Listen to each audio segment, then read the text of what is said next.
جب جیب کھالی ہو، جب دل گھبرائے، جب سامنے اندھیرا ہو اور کوئی راستہ نظر نہ آئے، تو انسان اپنی کمزوری اور لاچاری کو محسوس کرتا ہے۔ یہ وہ لمحات ہیں جب نفس کی آوازیں خاموش ہو جاتی ہیں اور روح کروٹیں لیتی ہے۔ انسان سوچتا ہے کہ میں نے کیا کیا، کہاں غلطی ہوئی، کیوں یہ سب مجھ پر آ پڑا، مگر یہ سوچ بھی اسے کوئی منزل نہیں دیتی، کیونکہ جس دریا میں وہ تیر رہا ہے اس کا کوئی کنارہ نظر نہیں آتا۔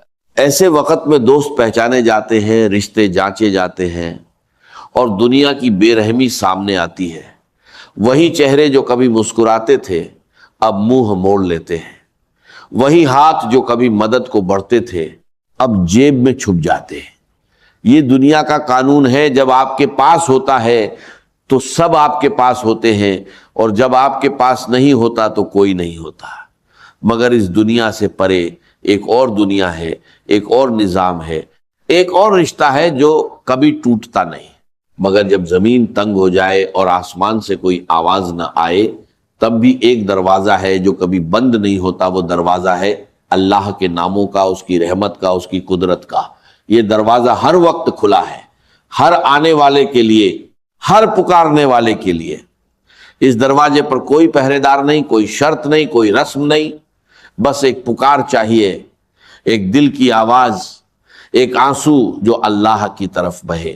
یہ تین نام، تین ایسی چابیاں ہیں جو غیب کے خزانے کھول دیتی ہیں، تین ایسی روشنیاں ہیں جو تاریک ترین رات میں راستہ دکھا دیتی ہیں، تین ایسے دریا ہیں جو پیاسے کو سیراب کر دیتے ہیں، اور تین ایسے سہارے ہیں جو ٹوٹے ہوئے کو سنبھال دیتے ہیں۔ پہلا نام ہے الرزاق۔ یہ نام اس حقیقت کو بیان کرتا ہے کہ اللہ تعالیٰ نہ صرف رازقر ہے، بلکہ وہ بار بار ہر لمحہ ہر سانس کے ساتھ رزق دیتا ہے۔ رزق کا مطلب صرف پیسہ یا روٹی نہیں، بلکہ ہر وہ چیز ہے جو انسان کو زندہ رکھتی ہے۔ ہوا، پانی، روشنی، صحت، عقل، محبت، سکون، امید، یہ سب رزق ہیں، اور ان سب کا دینے والا ایک ہے۔ ارزاق وہ ہے جس نے ہر مخلوق کے لیے اس کا رزق مقرر کر رکھا ہے اور اسے مہیا کرتا رہتا ہے۔ وہ زمین سے غذائیں نکالتا ہے، آسمان سے برکتیں اتارتا ہے، سمندر سے موتی اور مچھلیاں دیتا ہے، درختوں سے پھل اور پتے دیتا ہے، وہ پرندوں کو ان کے گھونسلوں میں رزق پہنچاتا ہے، مچھلیوں کو ان کے پانیوں میں، اور انسان کو اس کی جیب میں، اس کی پلیٹ میں، اس کے دل میں۔ اور ارزاق کا دائرہ لامحدود ہے، اس کا خزانہ کبھی خالی نہیں ہوتا، اس کی رحمت کبھی کم نہیں ہوتی، اور اس کی قدرت کبھی عاجز نہیں آتی۔ وہ رزق دیتا ہے اور دیتا چلا جاتا ہے، کیونکہ دینا اس کی عادت ہے، اس کی طبیعت ہے، اس کی شان ہے۔ یہ نام پکارو اور محسوس کرو کہ وہ ذات جس کے ہاتھ میں تمام خزانے ہیں آپ کی طرف متوجہ ہو رہی ہے۔ رزاق صرف دینے والا نہیں، وہ بار بار دینے والا ہے، ہر سانس کے ساتھ، ہر لمحے کے ساتھ۔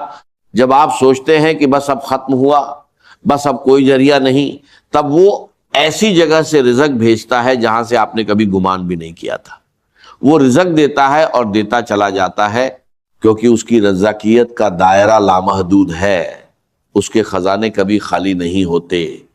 ایک بار جب آپ اس نام کو دل سے پکاریں گے تو سارے قرینے ٹوٹ جائیں گے، سارے حساب غلط ثابت ہوں گے، کیونکہ رزاق کا حساب الگ ہے، اس کا ریاضی الگ ہے۔ جب آپ الرزاق کو پکاریں تو اس نام کو ایک خاص طریقے سے پڑھیں، دل میں یقین کے ساتھ، نگاہوں میں امید کے ساتھ، اور زبان پر عاجزی کے ساتھ۔ اس نام کو اتنا پڑھیں کہ آپ کا دل مطمئن ہو جائے، آپ کی روح کو سکون مل جائے، اور آپ کا یقین پختہ ہو جائے کہ رزق دینے والا موجود ہے اور وہ آپ کو دیکھ رہا ہے۔ یا رزق کہیں اور محسوس کریں کہ اللہ آپ کو دیکھ رہا ہے۔ وہ دیکھ رہا ہے کہ آپ کی جیب خالی ہے، آپ کا گھر پریشان ہے، آپ کا دل بوجھل ہے، اور وہ جان بوجھ کر دیر کر رہا ہے تاکہ آپ اس کی طرف مڑیں، تاکہ آپ اسے پکاریں، تاکہ آپ کا تعلق ہے اس سے مضبوط ہو۔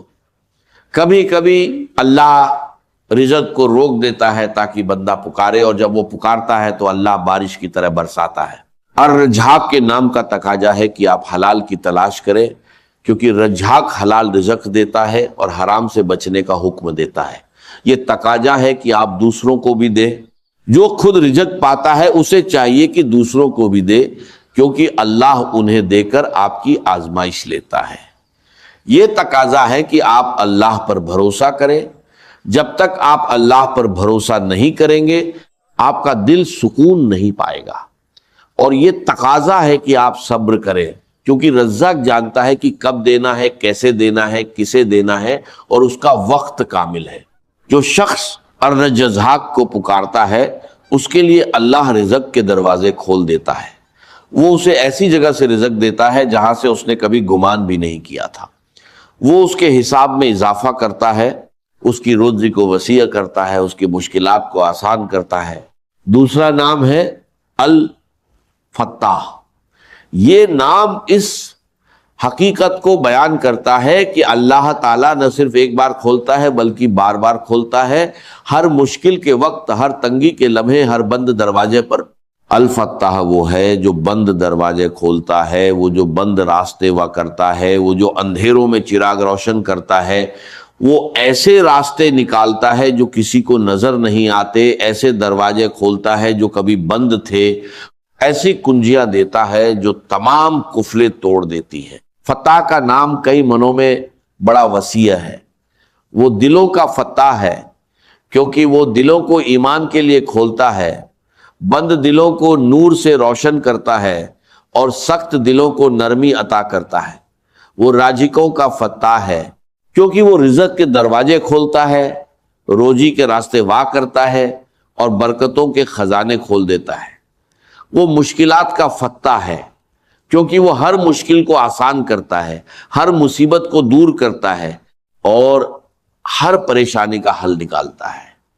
اور وہ علوم کا فتح ہے کیونکہ وہ علم کے دروازے کھولتا ہے، فہم عطا کرتا ہے، اور بصیرت دیتا ہے۔ جب سارے دروازے بند نظر آئے، جب ہر طرف مایوسی ہو، جب قرضے بوجھ بن جائے اور رات دن کی نیند حرام ہو جائے، تب اس نام کو پکارے یا فتح کہے، اور یقین رکھے کہ جو دروازے بند ہیں وہ کھلنے والے ہیں، جو راستے بند ہیں وہ واہ ہونے والے ہیں، اور جو تاریکی ہے وہ روشنی میں بدلنے والی ہے۔ فتح کے نام کو دل میں بسا لیں۔ جب آپ کو لگے کہ کوئی راستہ نہیں تو یا فتح کہیں، جب آپ کو لگے کہ سب نے منہ موڑ لیا تو یا فتح کہیں، جب آپ کو لگے کہ قرضہ بہت بڑا ہے اور حل ممکن نہیں تو یا فتح کہیں، کیونکہ فتح وہ ہے جو ایک دروازہ کھولتا ہے تو 100 دروازے اپنے آپ کھل جاتے ہیں، وہ ایک کنجی دیتا ہے تو تمام قفلے ٹوٹ جاتے ہیں۔ الفتح کے نام کا تقاضا ہے کہ آپ مایوسی نہ کریں، کیونکہ فتح مشکل سے آسان کی طرف لے جاتا ہے، تنگی سے کشادگی کی طرف، اور تاریکی سے روشنی کی طرف۔ یہ تقاضا ہے کہ آپ دعا کرتے رہیں، کیونکہ دروازے بند ہیں تو کھٹکھٹاتے رہیں، فتح جواب دے گا۔ یہ تقاضا ہے کہ آپ لوگوں کے لیے بھی کھلیں، جیسے اللہ آپ کے لیے کھولتا ہے ویسے ہی آپ دوسروں کے لیے کھلیں، ان کے کام آئیں، ان کی مدد کریں۔ اور یہ تقاضا ہے کہ آپ نئے موقعوں کو پہچانیں، کیونکہ فتح نئے راستے نکالتا ہے، نئے موقع دیتا ہے، آپ کو صرف پہچاننا ہے۔ جو شخص الفتح کو پکارتا ہے اس کے لیے اللہ مشکل ترین حالات میں راستہ نکالتا ہے، وہ اسے اندھیرے سے روشنی کی طرف لے جاتا ہے، بند دروازوں کو کھول دیتا ہے، اور ایسے موقع دیتا ہے جو اس نے کبھی سوچے نہ تھے۔ تیسرا نام ہے الغنی۔ یہ نام اس حقیقت کو بیان کرتا ہے کہ اللہ تعالی ہر طرح سے بے نیاز ہے، اسے کسی کی ضرورت نہیں، اور تمام مخلوق اس کی محتاج ہے۔ وہ اپنی ذات میں گنی ہے، اپنی صفات میں گنی ہے، اپنی قدرت میں گنی ہے، اور اپنی رحمت میں گنی ہے۔ الغنی وہ ہے جو سب سے بے نیاز ہے، جس سے کسی کی ضرورت نہیں، مگر وہ ہر محتاج کی ضرورت پوری کرتا ہے۔ وہ اتنا دیتا ہے کہ کوئی اسے خالی نہیں کر سکتا، اور اتنا دیتا ہے کہ اس کا خزانہ کبھی کم نہیں ہوتا۔ الغنی کا نام کئی معنوں میں بڑا گہرا ہے۔ وہ غنی ہے ذات میں، کیونکہ اللہ کو کسی کی ضرورت نہیں، نہ کھانے کی، نہ پینے کی، نہ مدد کی، نہ سہارے کی۔ وہ غنی ہے صفات میں، کیونکہ اس کی صفات کامل ہیں، انہیں کسی اضافے کی ضرورت نہیں، کسی کمی کا خوف نہیں۔ وہ غنی ہے رحمت میں، کیونکہ اس کی رحمت وسیع ہے، اس کا عطا کرنا لامحدود ہے، اس کا بخشنا بے پایا ہے۔ اور وہ غنی ہے قدرت میں، کیونکہ اس کی قدرت سب پر حاوی ہے، کوئی اسے روک نہیں سکتا، کوئی اسے مجبور نہیں کر سکتا۔ جب آپ اپنی فقیری، اپنی مجبوری، اپنی لاچاری کو محسوس کریں، جب آپ کو لگے کہ آپ کے پاس کچھ نہیں، جب آپ کو لگے کہ دنیا نے آپ کو چھوڑ دیا، تو یا غنی کہیں اور محسوس کرے کہ اللہ غنی ہے اور وہ آپ کو اپنی غنی سے غنی بنا دے گا۔ یا غنی کہیں اور یقین رکھیں کہ جو غنی ہے وہ آپ کی فقیری کو دیکھ رہا ہے، جو بے نیاز ہے وہ آپ کی ضرورت کو پورا کرے گا، اور جو سب کا مالک ہے وہ آپ کو دے گا اور دے گا اور دیتا چلا جائے گا۔ الغنی کے نام کا تقاضا ہے کہ آپ اللہ سے بے نیاز نہ ہو، کیونکہ اگر آپ اللہ سے بے نیاز ہو گئے تو آپ حقیقی طور پر فقیر ہو جائیں گے۔ یہ تقاضا ہے کہ آپ لوگوں سے بے نیاز ہو، اپنی حاجتیں لوگوں کے سامنے نہ رکھیں بلکہ اللہ کے سامنے رکھیں، کیونکہ لوگ فقیر ہیں اور اللہ غنی ہے۔ یہ تقاضا ہے کہ آپ شکر گزار بنیں، جو آپ کو ملا ہے اس پر شکر کریں، کیونکہ شکر برکت لاتا ہے اور ناشکری محرومی لاتی ہے۔ اور یہ تقاضا ہے کہ آپ دوسروں کو بھی غنی کریں، جو آپ کو دیا گیا ہے اس میں سے دوسروں کو بھی دیں، کیونکہ یہی غنی کی صفت کا تقاضا ہے۔ جو شخص الغنی کو پکارتا ہے اس کے لیے اللہ اپنی غنی سے دیتا ہے، وہ اسے اتنا دیتا ہے کہ وہ خود غنی ہو جاتا ہے، اسے کسی کی ضرورت نہیں رہتی اور وہ دوسروں کو دینے والا بن جاتا ہے۔ ان تین ناموں کو پڑھو تو سمجھو کہ فرشتے رحمت بھرے پروں کے ساتھ اتر رہے ہیں، ہاتھوں میں رزق کی ٹوکریاں لیے حکم ملتا ہے، اس بندے کے رزق کے دروازے کھول دو، اس کی روزی وسیع کرو، قرض اتارو، دل کو سکون دو۔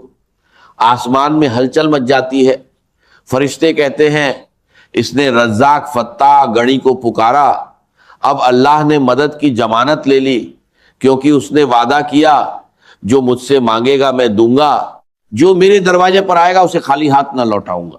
یہ تین نام غریبوں کا وہ خزانہ ہے جسے کوئی چھین نہیں سکتا، محتاجوں کا وہ سہارا ہے جو کبھی ٹوٹتا نہیں، اور مجبوروں کی وہ ڈھال ہے جو ہر حملے کو روک لیتی ہے۔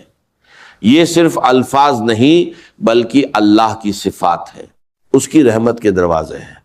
جب آپ انہیں پکارتے ہیں تو آپ خود اللہ کو پکارتے ہیں اور وہ اپنی برکت، رحمت اور محبت آپ پر برساتا ہے۔ یہ جادو نہیں، روحانی حقیقت ہے۔ جو اللہ کو پکارتا ہے اللہ اسے جواب دیتا ہے۔ لہٰذا جب بھی تنگی، جیب خالی ہو یا دل گھبرائے، یا رزق یا فتاح یا غنی کا ورد کرے اور کامیابی ملے تو اسے اپنی طاقت نہیں بلکہ اللہ کا فضل سمجھے۔